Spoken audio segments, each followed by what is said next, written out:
비냄새가 진동하던 밤이었습니다. 여러분은 악마를 보신 적이 있나요? 사람들은 악마가 뿔이 달리고 시뻘건 눈을 하고 있을 거라 생각하죠. 하지만 제가 본 악마는 아주 향긋한 냄새가 났습니다. 최고급 라벤더 향 섬유유연제 냄새, 그리고 은은한 머스크 향수 냄새. 안녕하세요. 저는 오늘 그 향기 뒤에 숨겨져 있던 역겨운 피비린내에 대해 이야기하려 합니다. 저는 물감 냄새가 배어있는 집에서 자랐습니다. 유명 화가였던 아버지 덕분에 제 세상은 늘 알록달록했죠. 하지만 그 색채가 바래고 검은 곰팡이처럼 죽음이 피어오르던 때 그 남자가 나타났습니다. 남편. 아니, 남편이라는 가면을 썼던 사기꾼. 그는 제 아버지가 대소변을 지려 시큼한 암모니아 냄새가 진동하는 침대 시트를 맨손으로 갈아치웠습니다. 아버님, 시원하시죠? 제가 깨끗하게 닦아드릴게요. 그 다정한 목소리, 따뜻한 물수건으로 아버지의 마른 다리를 닦아내던 그 섬세한 손길. 저는 그 손이 저를 구원해줄 동아줄이라고 믿었습니다. 하지만 여러분, 상상해보세요. 모두가 잠든 새벽 3시, 그 다정했던 손이 죽어가는 노인의 산소호흡기 호스를 쥐고 아주 천천히 장난치듯 톡, 톡 건드리는 장면을요. 영감탱이. 숨소리 한번 거치네. 이 줄 하나면 끝나는데, 그치? 그날 밤 거실의 CCTV 화면 속에서 저는 봤습니다. 그 남자의 옆에 찰거머리처럼 붙어있던 만삭의 여자. 그리고 두 사람이 아버지의 죽음을 기다리며 따르던 샴페인의 보글거리는 거품 소리를요. 지금부터 여러분을 그 지옥 같았던 집으로 초대합니다. 코를 막으세요. 겉은 화려하지만 속은 썩어 문드러진 악취가 날 테니까요. 저희 아버지의 작업실은 늘 유화 희석제 냄새로 가득했습니다. 톡 쏘면서도 머리가 맑아지는 그 냄새가 저는 좋았습니다. 아버지는 캔버스 앞에 설 때만 살아있는 분이셨으니까요. 하지만 알츠하이머가 찾아온 뒤 작업실의 냄새는 바뀌었습니다. 지린내, 파스 냄새, 그리고 오래된 노인의 살 냄새. 사실 아버지는 병원을 극도로 싫어하셨습니다. 젊은 시절 절친한 화가 친구가 대학병원에서 무감각한 처치를 받다 차갑게 돌아가시는 걸 곁에서 지켜보신 뒤로 병원 냄새만 맡아도 몸서리를 치셨죠. 그래서 저도 제가 간호를 선택했습니다. 간병인을 쓰면 아버지가 낯선 손을 무서워하셔서 가능한 한 제가 직접 곁을 지켰습니다. 그러던 어느 날 제가 큐레이터 일을 하며 아버지의 기저귀를 빨고 있을 때 강민석이 다가왔습니다. 갤러리 VIP 파티장이었습니다. 샴페인 잔이 부딪히는 맑은 소리 사이로 그의 저음이 파고들었죠. 관장님 손에서 아주 근사한 냄새가 나네요. 물감 냄새, 그리고 효녀의 냄새. 그는 뻔뻔할 정도로 완벽했습니다. 데이트할 때면 그는 굳은 살 박인 제 손을 잡고 자신의 볼에 비비며 말했습니다. 거칠어서 더 예쁘다. 고생했어, 유진아. 그의 손은 따뜻했고 건조했습니다. 마치 물기 없는 모래처럼요. 저는 그 건조함이 안정감이라고 착각했습니다. 아버지가 폐렴으로 쓰러져 거친 숨을 몰아쉬던 중환자실. 삐 규칙적인 기계음만이 차갑게 울리던 그곳에서 그가 청혼했습니다. 유진아, 아버님 가시기 전에 우리 하나 되는 거 보여드리자. 그게 효도야. 그는 제 어깨를 감싸 안으며 귓속말을 했습니다. 그의 입에서 나는 민트향 구취제 냄새가 훅 끼쳐왔습니다. 그리고 자기야. 우리 혼인신고는 조금만 미루자. 내가 지금 100억짜리 아트 펀드를 굴리는데 세금 문제가 복잡해. 서류가 뭐가 중요해? 내 마음이 너한테 있는데. 차가운 병실 바닥에 무릎을 꿇은 그의 눈빛은 젖어 있었습니다. 저는 몰랐습니다. 그 눈물이 슬픔이 아니라 눈앞에 닥쳐올 300억 유산에 대한 환희의 눈물이었다는 것을요. 그렇게 우리는 빠르게 결혼식을 했습니다. 결혼 후 제 세상은 서서히 흐릿해져 갔습니다.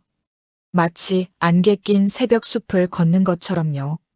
남편은 매일 밤 따뜻하게 데운 우유를 머그잔에 담아왔습니다. 자기야, 오늘도 고생했어. 이거 마시면 잠이 잘 올 거야. 허브를 좀 넣었거든. 하얀 우유 위로 모락모락 피어오르는 김. 그 컵을 받아들면 온기가 손바닥을 타고 전해졌습니다. 달콤하면서도 어딘가 씁쓸한 끝맛. 그걸 마시고 나면 머릿속에서 위잉하는 이명소리가 들리기 시작했습니다. 천장이 빙글빙글 돌고 멀리서 남편의 목소리가 물속에서 듣는 것처럼 웅웅거렸죠. 유진아, 너 또 헛소리한다. 칼 내려놔. 왜 그래? 어느 날 정신을 차려보면 제 손에 과도가 들려있거나 제가 아버지의 그림을 찍고 있었다고 남편은 말했습니다. 저는 기억이 없는데 말이죠. 갤러리 직원들이 저를 보는 눈빛이 변해갔습니다. 공포와 경멸. 관장님, 요즘 약 드세요? 눈이 풀려 계세요. 결정적인 사건은 이사회 날이었습니다. 발표를 하러 단상에 올라갔는데 혀가 굳어서 말이 나오지 않았습니다. 눈앞의 이사들 얼굴이 기괴하게 일그러져 보였습니다. 쿵. 저는 차가운 대리석 바닥으로 쓰러졌습니다. 흐려지는 의식 속에서 남편이 저를 안아들며 소리치는 소리가 들렸습니다. 여보, 정신 차려. 119 불러요. 제 아내가 공황 발작이 온 것 같습니다. 하지만 제 귀에 들린 그의 심장 소리는 너무나 평온했습니다. 쿵, 쿵, 쿵. 규칙적이고 느긋하게. 차가운 구급차 안에서 저는 깨달았습니다. 아, 내가 미친 게 아니구나.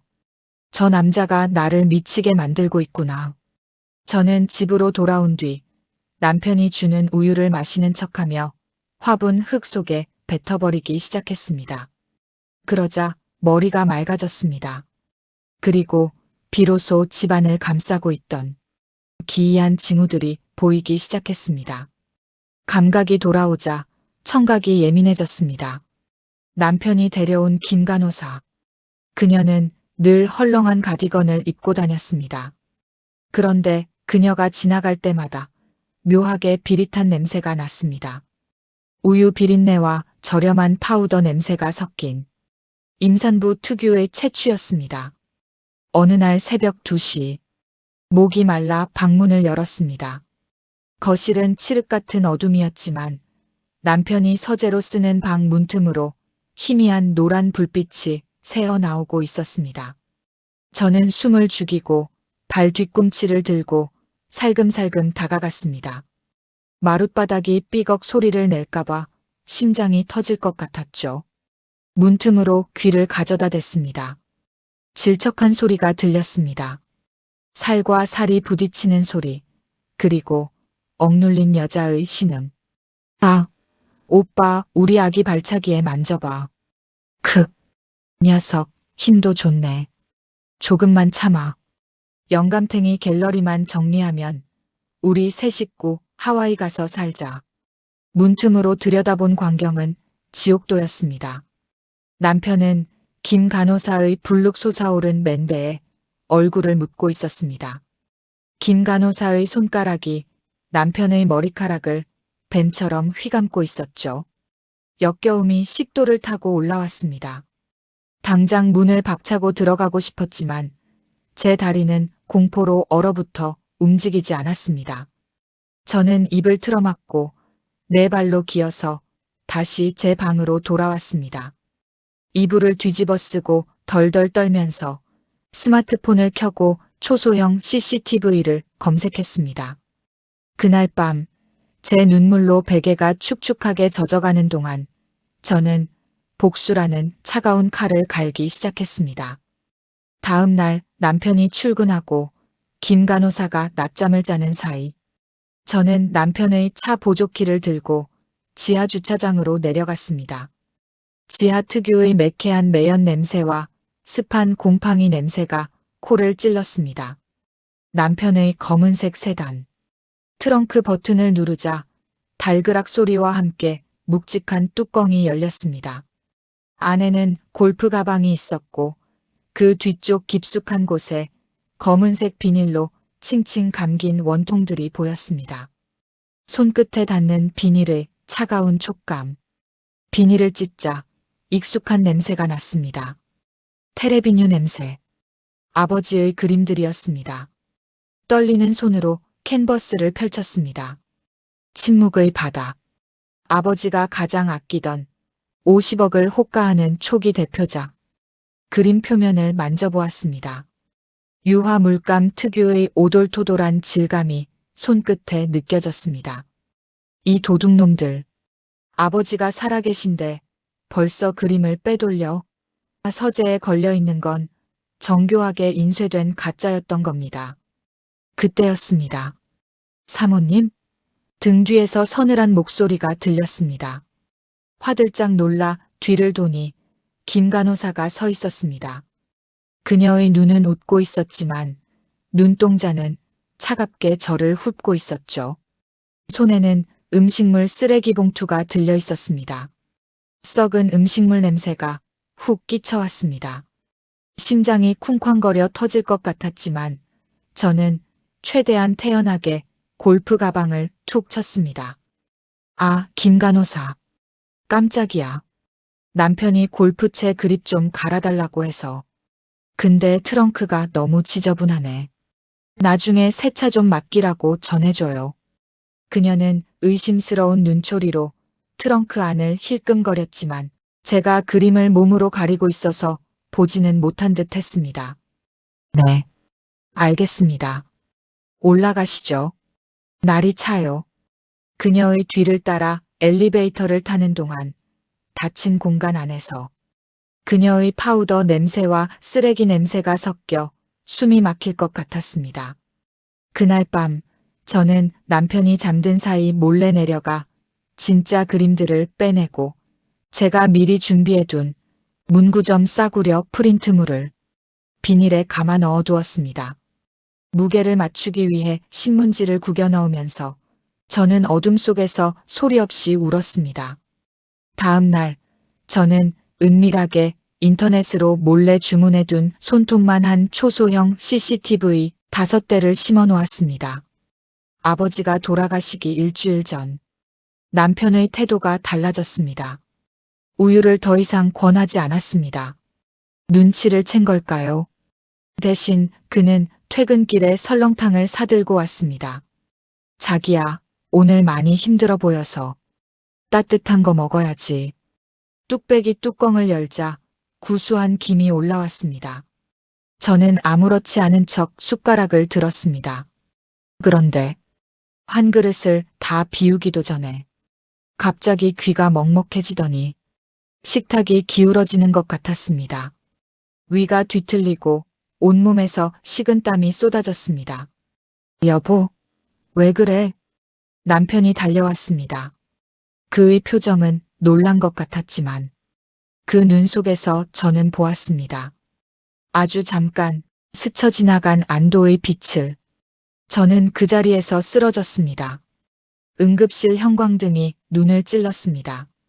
위세척을 하는 동안 저는 정신이 반쯤 나간 채 천장만 바라보았습니다. 담당 의사가 남편에게 말했습니다. 수면유도 성분이 검출됐어요. 드신 것 중에 약이 있으셨나요? 남편은 황급히 고개를 저었습니다.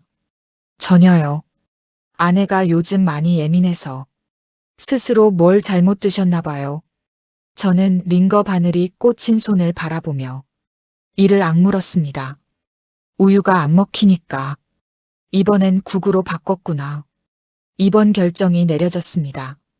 검사가 더 필요하다고 했습니다. 남편은 병실에 저를 눕히고 나서 아버지를 봐야 한다는 핑계로 이른 저녁에 집으로 돌아갔습니다. 간호사가 들어와 진정제를 놓아주었습니다. 자, 주무세요. 오늘 많이 놀라셨잖아요. 저는 진정제 기운에 스르르 잠이 들었습니다. 새벽 4시였습니다. 병실은 고요했고 링거가 한 방울씩 떨어지는 소리만 들렸습니다. 저는 무언가에 이끌리듯 눈을 떴습니다. 손이 저절로 핸드폰을 더듬었습니다. CCTV 앱을 열었습니다. 아버지 방 화면이 너무나 고요했습니다. 아, 직감적으로 알았습니다. 떨리는 손가락으로 저장된 영상을 되감았습니다. 밤 11시 40분. 산소포화도 모니터가 요란하게 울려대고 있었습니다. 삐삐삐. 아버지는 가슴을 쥐어뜯으며 허공에 손을 휘저으셨습니다. 공기를 달라고, 살려달라고. 그런데 화면 속 세 사람은 구경꾼처럼 서 있었습니다. 남편이 구두 끝으로 산소 호흡기 전원 코드를 툭, 툭 찼습니다. 아, 시끄러워. 영감탱이, 그냥 좀 가라. 코드가 뽑히자 기계음이 멈추고 아버지의 컥, 컥 하는 거친 숨소리만 남았습니다.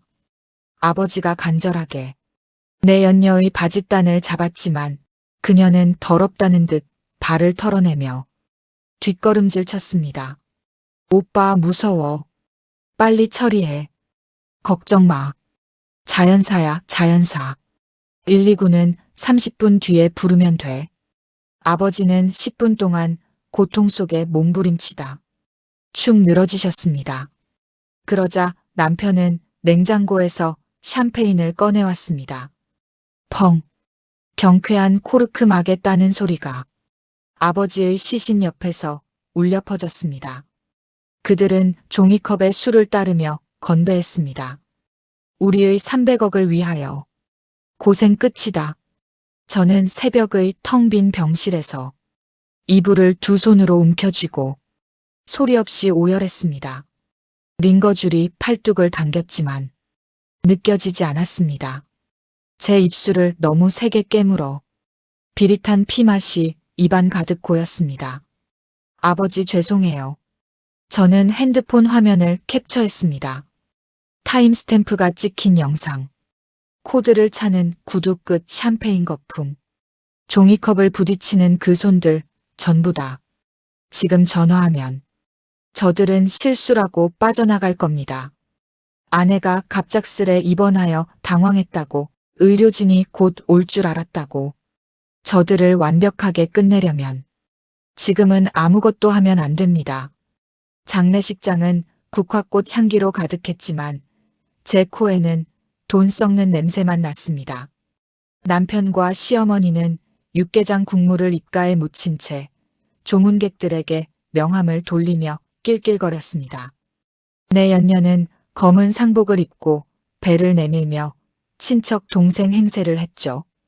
발인 날 텅 빈 집에 돌아온 그들은 거실 TV 앞에 모여 앉았습니다. 남편이 서류를 내밀었습니다. 자, 유진아. 슬프지만 현실은 살아야지. 그림 500점 매각 동의서에 도장 찍어. 100억 준다는 사람 기다리고 있어. 저는 말없이 리모컨을 들었습니다. 그래. 그럼 이거나 보고 찍을까? TV가 켜지고 고화질의 CCTV 영상이 재생되었습니다. 산소호흡기를 발로 차는 남편. 빨리 뒤져라고 속삭이는 목소리. 샴페인을 터뜨리는 소리. 거실의 공기가 순식간에 얼어붙었습니다.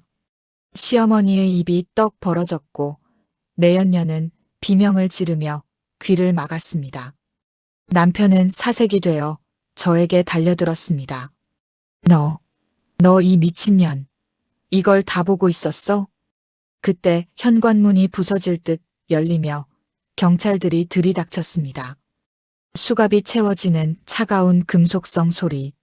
철컹.